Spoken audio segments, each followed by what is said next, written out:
Everybody knows the five love languages, right? Words of affirmation, quality time, acts of service, receiving gifts, and physical touch.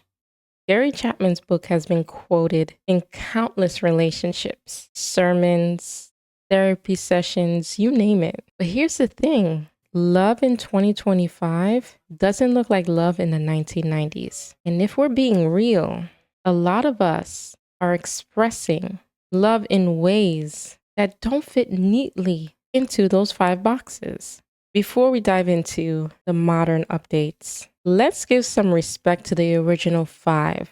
Gary Chapman wrote the five love languages in the early 90s, and it became the foundation for how we talk about love and relationships. The idea was simple, but powerful.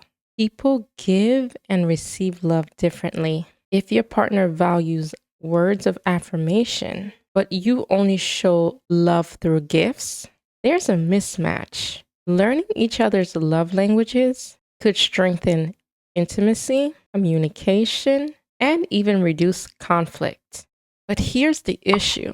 Society has shifted. Technology, culture, and even social norms around dating have changed. So while those five are still relevant, they might not cover the full picture anymore. Let's be honest, in 2025, consistency online matters. For some people, love looks like sending the good morning text, answering FaceTime, or even commenting on your partner's posts. When you don't text back, it doesn't just feel like silence, it feels like neglect. Digital presence has become its own love language because in the world where our phones are glued to us, presence equals priority. Think about that. Now, I know some people will roll their eyes at this one, but hear me out. For a lot of women and men, love looks like security, paying bills on time, planning trips. That's me, I love trips. Easing financial burdens, or simply being responsible with money can feel like a deep act of love. This doesn't have to mean being a millionaire or spoiling someone with designer bags. It's about the peace of mind that comes with knowing you're taken care of financially. That's a form of love too.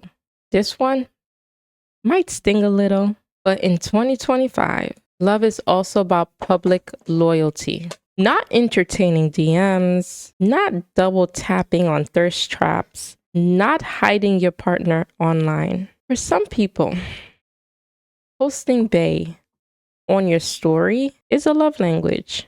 It's reassurance that you're not being kept a secret. And listen, not everyone agrees with this.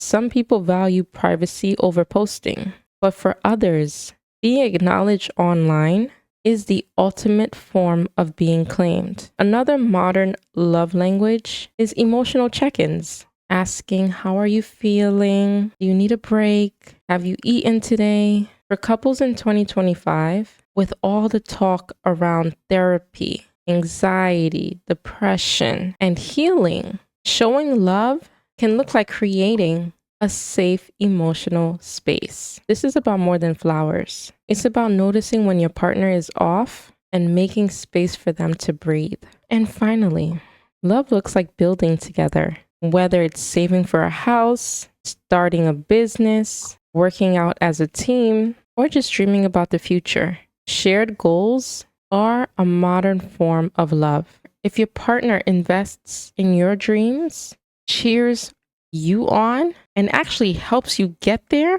that's a love language. Because let's face it, being with someone who just sits on the sidelines isn't enough anymore. So, are these new love languages good or bad? So here are the pros, right? They capture real needs that were overlooked before.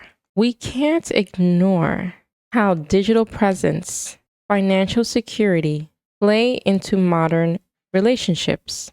It makes sense for the world we're living in now. The cons, though, so sometimes they can slide into unhealthy territory. If your love language is social media loyalty, Does that mean that your partner can never have privacy online? If your love language is financial support, does that put pressure on one person to always provide? The danger is when these new love languages turn into requirements that breed entitlement instead of connection. The goal isn't to demand more, it's to understand how you and your partner naturally show love in today's world. Let me get real for a second.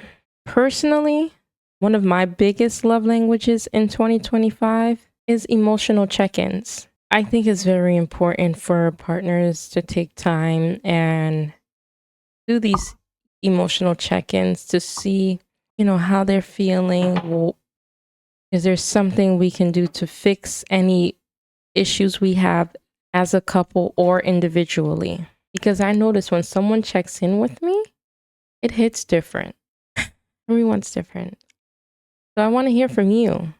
What's your modern love language? Is it still one of the original 5? Or have you found that you value things like consistency online, financial security, or building together? Drop your answers in the comments. I want to feature some of your responses in a future episode. At the end of the day, whether we're talking about the original 5 love languages or these modern updates, the truth is this: love languages aren't really about categories. They're about communication. When you know how your partner feels loved and when you're willing to meet them, you build connection. So maybe it's words of affirmation. Maybe it's being posted online. Maybe it's sending that Uber Eats when your partner is too stressed to cook. Whatever it is, don't get caught up in the labels. Focus on learning the love language your partner speaks best and making sure they know yours too. Thanks for tuning into the T-List podcast. If this episode hit home for you, make sure to like, share, and subscribe. And as always, remember, love isn't just about what you say. It's about how you show up. It's a T-List queen. See you.